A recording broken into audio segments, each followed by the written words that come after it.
नमस्कार स्टूडेंट्स, केवल Mysore YouTube channel में आपका हार्दिक स्वागत है। स्टूडेंट्स, आज हम फोटोसिंथेसिस के बारे में आगे और कुछ बात करेंगे। अगले लेक्चर में हमने फोटोसिंथेसिस क्या है उसकी बेसिक इन्फॉर्मेशन ली थी, उसके हिस्ट्री के बारे में कुछ साइंटिस्ट ने बात की थी, उसके बारे में हमने इन्फॉर्मेशन ली थी। अगर आपने वो लेक्चर नहीं देखा है तो नीचे डिस्क्रिप्शन में जाए, उसका लिंक है, वो देख के आइए। तो आज हम बात करेंगे फोटोसिंथेसिस में। हमने देखा कि एक केमिकल रिएक्शन है जो प्लांट के अंदर होती है, प्लांट के लीफ में mainly. 6CO2 plus 12H2O will gives in presence of light and chlorophyll C6H12O6 plus 6H2O plus 6O2, यानी कि इनऑर्गेनिक मॉलिक्यूल्स है वो ऑर्गेनिक मॉलिक्यूल्स में कन्वर्ट होते हैं, वो हमने देखा in presence of sunlight and chlorophyll pigment. तो रिक्वायरमेंट्स क्या क्या होती है फोटोसिंथेसिस की प्रोसेस होने के लिए? तो रिक्वायरमेंट्स है कार्बन डाइऑक्साइड, पानी, सनलाइट एंड क्लोरोफिल पिगमेंट। और भी कुछ पिगमेंट है, उसके बारे में हम आगे बात करेंगे। तो कार्बन डाइऑक्साइड जो मेनली मिलता है उसका सोर्स है एटमॉस्फेयर से। प्लांट को एटमॉस्फेयर से मेनली कार्बन डाइऑक्साइड मिलता है। H2O का सोर्स है सोइल में से H2O मिलता है। सनलाइट और क्लोरोफिल, सनलाइट में से उसको एनर्जी मिलती है और लाइट एनर्जी है वो केमिकल एनर्जी में कन्वर्ट होती है, वो भी हमने देखा। बाद में आगे देखते हैं। हमने पहले लेक्चर में भी बात की थी कि फोटोसिंथेसिस की जो प्रोसेस है ऐसी कोई इजी केमिकल प्रोसेस नहीं है कि लैब में हो जाए। कॉम्प्लेक्स प्रोसेस है जो प्लांट के अंदर होती है। तो ये फोटोसिंथेसिस की प्रोसेस मेनली दो फेज में डिवाइड होती है। कौन कौन से दो फेज, चलो देखते हैं। पहला फेज है फोटोकेमिकल फेज और दूसरा फेज है biochemical phase. Students, photochemical phase को हम लाइट रिएक्शन भी बोल सकते हैं और बायोकेमिकल फेज को हम डार्क रिएक्शन भी बोल सकते हैं। तो पहले हम थोड़ी बात कर ले कि फोटोकेमिकल फेज में क्या क्या होता है। तो स्टूडेंट्स, फोटोकेमिकल फेज में एटीपी एंड एनएडीपीएच का फॉर्मेशन होता है। तो क्या है एटीपी और एनएडीपीएच? जो हम एनर्जी, प्लांट्स जो एनर्जी गेन करता है वो एटीपी की फॉर्म में गेन करता है और बाय प्रोडक्ट्स की तरह ऑक्सीजन मिल रहा है।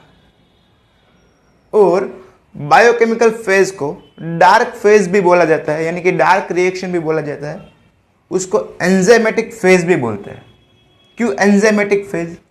कि उसमें लाइट रिएक्शन में जो एटीपी और एनएडीपीएच बना है उस एटीपी और एनएडीपीएच का इस्तेमाल कर डार्क रिएक्शन में जो कार्बन डाइऑक्साइड में से शुगर बनता है, यानी कि कार्बोहाइड्रेट्स बनता है, ग्लूकोज बनता है। ऐसी कोई सिंपल प्रोसेस नहीं है, इसमें से मल्टी स्टेप प्रोसेस है ये। और मल्टी स्टेप प्रोसेस में कई सारे एंजाइम इसमें यूज होते हैं, इसलिए इसको एंजाइमेटिक फेज बोलते हैं। हमने जो सोर्स के बारे में बात की, तो उस सोर्स में हम पहले बात करते हैं लाइट के बारे में। लाइट का जो मेन सोर्स होता है वो क्या होता है? सनलाइट होता है। फोटोसिंथेसिस की पूरी प्रोसेस में जो लाइट प्लांट को मिलती है वो सनलाइट में से मिलती है और सनलाइट की प्रेजेंस में वो कार्बोहाइड्रेट्स बनाता है। तो लाइट क्या है? लाइट एक इलेक्ट्रोमैग्नेटिक स्पेक्ट्रम है। क्या है? एक इलेक्ट्रोमैग्नेटिक स्पेक्ट्रम जिसमें फोटॉन्स होती है, यानी कि कुछ एनर्जी होती है। जो एनर्जी हमें एटीपी की फॉर्म में मिलती है। प्लांट को सनलाइट में से जो लाइट आती है वो सारी लाइट को प्लांट एब्जॉर्ब नहीं करता, कुछ ही वेवलेंथ की लाइट को प्लांट एब्जॉर्ब करता है। यानी कि सारी लाइट हमें यूजफुल नहीं है, यानी कि विजिबल स्पेक्ट्रम रेंज वाली लाइट है वही यूजफुल है, जिसको हम PAR भी बोल सकते हैं, यानी कि फोटोसिंथेटिक एक्टिव रीजन्स। यानी कि ऐसी वेवलेंथ वाली लाइट जिसमें फोटोसिंथेसिस की प्रोसेस हो रही है, यानी कि फोटोसिंथेटिक एक्टिव रीजन वाली लाइट जो है 400 नैनोमीटर से लेकर 700 नैनोमीटर वेवलेंथ वाली लाइट, 400 नैनोमीटर से लेकर 700 नैनोमीटर वेवलेंथ वाली लाइट है, वह लाइट में प्लांट्स फोटोसिंथेसिस बढ़िया से कर रहा है। जितनी भी सनलाइट गिर रही है उस पूरी सनलाइट में से प्लांट्स कुछ ही परसेंटेज सनलाइट का यूज करती है फोटोसिंथेसिस की प्रोसेस में, जो जिसको बोला जाता है फोटोसिंथेटिक एक्टिव रीजन, जो है 400 नैनोमीटर से लेकर 700 नैनोमीटर वाली वेवलेंथ। अब हम देखते हैं एब्जॉर्प्शन स्पेक्ट्रम क्या है। एब्जॉर्प्शन स्पेक्ट्रम बोले तो क्या, प्लांट मेनली कौन से स्पेक्ट्रम, कौन से कलर वाली लाइट है वो ज्यादा एब्जॉर्ब करती है।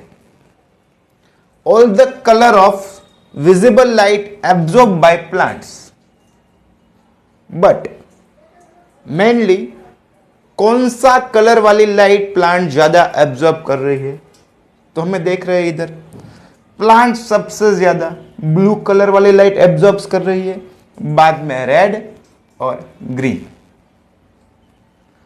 प्लांट से ना दोस्तों ग्रीन कलर की लाइट सबसे कम एब्जॉर्ब कर रही है, इसलिए ग्रीन कलर की लाइट्स का रिफ्लेक्शन होता है और हमें प्लांट्स के पार्ट्स है वो ग्रीन कलर के देखते हैं। मालूम पड़ा, प्लांट सबसे ज्यादा ब्लू कलर की लाइट को एब्जॉर्ब करता है, बाद में रेड, बाद में ग्रीन। तो ग्रीन कलर की लाइट कम एब्जॉर्ब हो रही है इसलिए उसका रिफ्लेक्शन हो रहा है, इसलिए हमको प्लांट्स के पार्ट्स है ग्रीन कलर के दिखते हैं, जिसको हम बोलते हैं range of absorption. Range of absorption क्या है, सबसे ज्यादा ब्लू कलर की लाइट एब्जॉर्ब करता है, बाद में रेड कलर की लाइट एब्जॉर्ब करता है, बाद में ग्रीन कलर की लाइट एब्जॉर्ब करता है। बाद में देखते हैं एक्शन स्पेक्ट्रम। एक्शन स्पेक्ट्रम बोले तो क्या, कौन से कलर की लाइट की प्रेजेंस में प्लांट्स में फोटोसिंथेसिस ज्यादा होता है। तो all the colour of light use in photosynthesis, but mainly red colour की लाइट की प्रेजेंस में प्लांट्स में फोटोसिंथेसिस रेट ज्यादा हो रही है, बाद में ब्लू कलर, बाद में ग्रीन कलर, जिसको हम रेंज ऑफ फोटोसिंथेसिस बोलते हैं। यानी कि प्लांट्स रेड कलर की लाइट में रेट ऑफ फोटोसिंथेसिस ज्यादा, ब्लू कलर की लाइट की प्रेजेंस में रेट ऑफ फोटोसिंथेसिस रेड से कम बट ग्रीन से ज्यादा, और ग्रीन कलर की लाइट में रेट ऑफ फोटोसिस कम। तो दोस्तों एक ख्याल रखना, एब्जॉर्प्शन स्पेक्ट्रम क्या है और एक्शन स्पेक्ट्रम क्या है। एब्जॉर्प्शन स्पेक्ट्रम बोले तो प्लांट कौन सी लाइट एब्जॉर्ब कर रहा है वो, और एक्शन स्पेक्ट्रम बोले तो प्लांट्स कौन से कलर की लाइट में फोटोसिंथेसिस ज्यादा कर रहा है वो। तो एब्जॉर्प्शन स्पेक्ट्रम हमने देखा, एब्जॉर्प्शन स्पेक्ट्रम है ब्लू कलर की लाइट में, ब्लू कलर की लाइट को प्लांट ज्यादा एब्जॉर्ब करता है, बाद में रेड और बाद में ग्रीन। और रेंज ऑफ फोटोसिंथेसिस हमने देखा कि रेड कलर की लाइट की प्रेजेंस में प्लांट ज्यादा फोटोसिंथेसिस कर रहा है, बाद में ब्लू कलर, बाद में ग्रीन कलर। तो हम जो दूसरा सोर्स है अब उसके बारे में बात करते हैं, फोटोसिंथेटिक पिगमेंट। फोटोसिंथेसिस के प्रोसेस में कौन कौन से पिगमेंट है वो यूज होते हैं। हमें मालूम ही है, इधर लिखा है क्लोरोफिल पिगमेंट यूज होता है मेनली, बट क्लोरोफिल के साथ साथ और कुछ भी पिगमेंट्स है वो यूज होते हैं। तो चलो देखते हैं। Important photosynthetic pigment is chlorophyll A. जो इंपॉर्टेंट फोटोसिंथेटिक पिगमेंट है वो क्या है, क्लोरोफिल ए है। क्लोरोफिल में chlorophyll A, chlorophyll B, chlorophyll C, chlorophyll D, chlorophyll F, ऐसे पिगमेंट्स होते हैं, जिसमें mainly chlorophyll A and chlorophyll B है वो ग्रीन प्लांट्स में देखने को मिलते हैं। Chlorophyll C, chlorophyll D, chlorophyll F और साइनोबैक्टीरिया और ऐसे कुछ बैक्टीरिया में देखने को मिलते हैं। देखते हैं एसेंशियल पिगमेंट कौन सा है, क्लोरोफिल ए। एसेंशियल यानी कि क्या, हर एक लाइफ फॉर्म में उसका होना आवश्यक है और रिक्वायरमेंट्स ही है, यानी कि presents in all photosynthetic life form. Chlorophyll A है वो सारे फोटोसिंथेटिक लाइफ फॉर्म में प्रेजेंट्स होता है, तो इसको बोलते हैं एसेंशियल पिगमेंट बोलते हैं। उसके साथ साथ एसेसरी पिगमेंट्स भी होते हैं प्लांट के लीफ के अंदर। तो एसेसरी पिगमेंट्स कौन से होते हैं, तो एसेसरी पिगमेंट्स होते हैं क्लोरोफिल बी, कैरोटीनॉइड्स जैसे। कैरोटीनॉइड्स में भी फिर दो टाइप्स, कैरोटीन और ज़ैंथोफिल, वो हम आगे बात करेंगे। तो एसेंशियल पिगमेंट्स है क्लोरोफिल ए, उसको हम चीफ पिगमेंट्स भी बोल सकते हैं। क्या बोल सकते हैं, चीफ पिगमेंट्स। और एसेसरी पिगमेंट्स है chlorophyll B and carotenoids. Carotenoids एक ऐसा पिगमेंट्स है जो ऑल फोटोसिंथेटिक लाइफ फॉर्म में पाया जाता है। साइनोबैक्टीरिया से लेकर हायर प्लांट्स तक कैरोटीनॉइड्स देखने को मिलता है, एक ऐसा पिगमेंट्स है। बाद में देखते हैं क्लोरोफिल के बारे में। क्लोरोफिल बनने के लिए जो प्रिकर्सर मॉलिक्यूल है वो कौन सा है, precursor molecules for chlorophyll synthesis,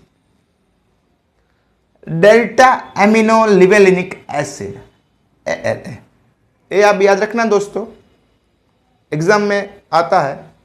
precursor molecules of chlorophyll synthesis क्या है, डेल्टा एमिनो लिवेलिनिक एसिड।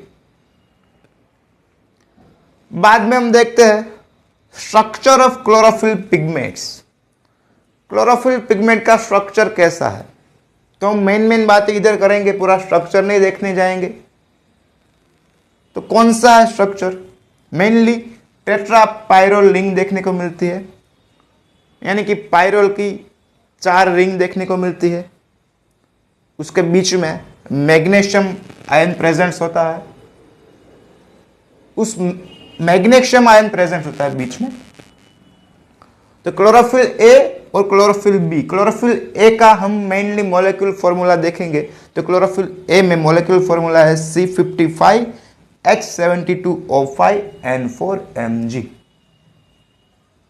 जिसमें मेन CH3 का मॉलिक्यूल्स प्रेजेंट होता है। क्लोरोफिल बी का मॉलिक्यूलर फॉर्मूला है C55H70O6N4Mg, Mg यानी कि मैग्नीशियम, जिसमें CHO मॉलिक्यूलर प्रेजेंस होता है। इस Mg की एब्सेंस में जो रिंग है उसको हम बोलते हैं फियोफाइटिन रिंग। जो हम पूरा स्ट्रक्चर देखते हैं क्लोरोफिल का, उसमें आपको 4 रिंग देखने को मिलेगी पायरोल की, उसको बोलते हैं टेट्रा पायरोल रिंग। और बीच में मैग्नीशियम का मॉलिक्यूल्स देखने को मिलेगा। तो मैग्नीशियम की एब्सेंस में उसको फियोफाइटिन बोलते हैं दोस्तों। फोटोसिंथेटिक पिगमेंट्स में क्लोरोफिल के बाद हम दूसरे पिगमेंट्स की बात करेंगे, जो है कैरोटीनॉइड्स। कैरोटीनॉइड्स है वो ऑल फोटोसिंथेटिक लाइफ फॉर्म में पाया जाता है, presents in all photosynthetic life form. Cyanobacteria से लेकर बड़ी बड़ी जो हायर प्लांट्स होते हैं उसमें भी कैरोटीनॉइड्स देखने को मिलता है। अगर आपको एमसीक्यू में ऐसा क्वेश्चन आए कौन सा पिगमेंट्स है जो ऑल फोटोसिंथेटिक लाइफ फॉर्म में प्रेजेंट्स है, तो है कैरोटीनॉइड्स। चीफ पिगमेंट बोले तो chlorophyll A, but all photosynthetic life form में प्रेजेंट्स है वो कैरोटीनॉइड्स। कैरोटीनॉइड्स मेनली 2 टाइप्स में है, कैरोटीन और ज़ैंथोफिल। अगर हम कैरोटीनॉइड्स का बायोसिंथेसिस पाथवे देखेंगे तो उसमें हमें कैरोटीन और ज़ैंथोफिल का फॉर्मेशन कैसे होता है वो मालूम पड़ेगा। उसके नेचर के बारे में बात करते हैं। उसका नेचर है 40 कार्बन वाली लॉन्ग चेन प्रेजेंस होती है कैरोटीनॉइड्स में। कैरोटीनॉइड्स बनने के लिए जो प्रिकर्सर मॉलिक्यूल्स इस्तेमाल होते हैं और प्रिकर्सर मॉलिक्यूल्स का नाम है फाइटोइन। दोस्तों याद रखना, प्रिकर्सर मॉलिक्यूल, क्लोरोफिल के प्रिकर्सर मॉलिक्यूल्स और फाइटोइन जो है कैरोटीनॉइड्स के प्रिकर्सर मॉलिक्यूल्स। फंक्शन क्या है कैरोटीनॉइड्स का? तो मेनली फंक्शन है लाइट को हार्वेस्ट करना, लाइट हार्वेस्टिंग। फोटोसिंथेसिस की प्रोसेस के लिए लाइट का जो एब्जॉर्ब्स होता है वो मेनली उसमें कैरोटीनॉइड्स है और लाइट को हार्वेस्ट करती है। कैरोटीनॉइड्स लाइट को हार्वेस्ट कर कर वो लाइट को क्लोरोफिल ए को देती है, मालूम पड़ा? बाद में photo protection of photo system, photo system को फोटो प्रोटेक्शन से, लाइट से प्रोटेक्ट करता है।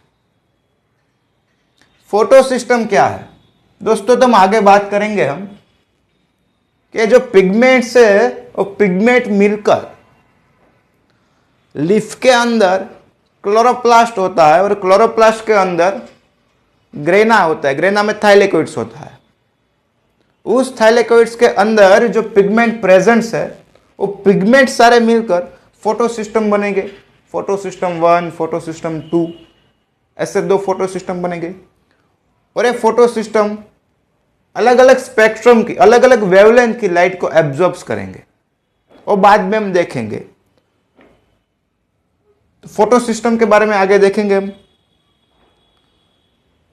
कैरोटीनॉइड्स के बाद दोस्तों कैरोटीनॉइड्स को हम एंटेना पिगमेंट भी बोल सकते हैं। कैरोटीनॉइड्स को क्या एंटेना पिगमेंट्स भी बोल सकते हैं। कैरोटीनॉइड्स के बाद अगले कुछ पिगमेंट्स के बारे में बात करेंगे, जैसे कि फाइकोबिलिन्स,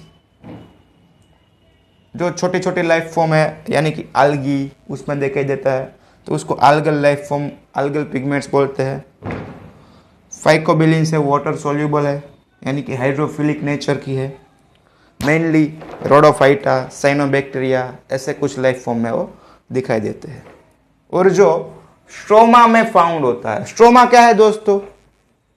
जो क्लोरोप्लास्ट है, क्लोरोप्लास्ट के अंदर ग्रेना है और ग्रेना के बाहर का जो पार्ट है उसको स्ट्रोमा बोलते हैं। ग्रेना जिस यूनिट से बने उसको थाइलेकोइड बोलते हैं। अब हम स्ट्रक्चर ऑफ क्लोरोप्लास्ट देखेंगे, उसमें उसके बारे में हम बात करेंगे। फाइकोबिलिन्स 2 टाइप्स के होते हैं, फाइकोइरिथ्रिन एंड फाइकोसाइनिन।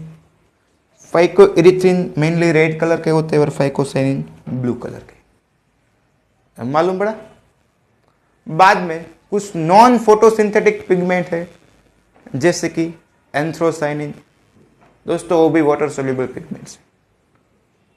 तो दोस्तों आज के लेक्चर में हमने फोटोसिंथेसिस के बारे में थोड़ी ज़्यादा डिटेल में बात की, कितने फेज में फोटोसिंथेसिस होता है, कौन कौन से रिक्वायरमेंट्स होते हैं फोटोसिंथेसिस की, लाइट के बारे में थोड़ी बात की, एब्जॉर्प्शन स्पेक्ट्रम क्या है, विजिबल स्पेक्ट्रम क्या है, एक्शन स्पेक्ट्रम क्या है, फोटोसिंथेटिक एक्टिव रीजन क्या है, उसके बारे में बात की। बाद में हमने कौन कौन से पिगमेंट्स यूज होते हैं जैसे chlorophyll A, chlorophyll B, carotene, ज़ेंथोफिल, ऐसे ऐसे पिगमेंट यूजफुल होते हैं, उस पिगमेंट्स के बारे में आज हम बात की। उस पिगमेंट के प्रिकर्सर मॉलिक्यूल्स कौन कौन से होते हैं वो बात की। दोस्तों फोटोसिंथेटिक एक्टिव रीजन क्या, कैसा है, एब्जॉर्प्शन स्पेक्ट्रम क्या है, वो सब याद रखना आप। और ये पिगमेंट्स के बारे में याद रखना, प्रिकर्सर मॉलिक्यूल्स खास करके याद रखना, वो एग्जाम में आते हैं एमसीक्यू में। दोस्तों तो आज के वीडियो में बस हम इतना ही रखते हैं। अगर आपको मेरा वीडियो पसंद आया है तो मेरे चैनल को लाइक करें, शेयर करें और सब्सक्राइब करेंगे। Thank you.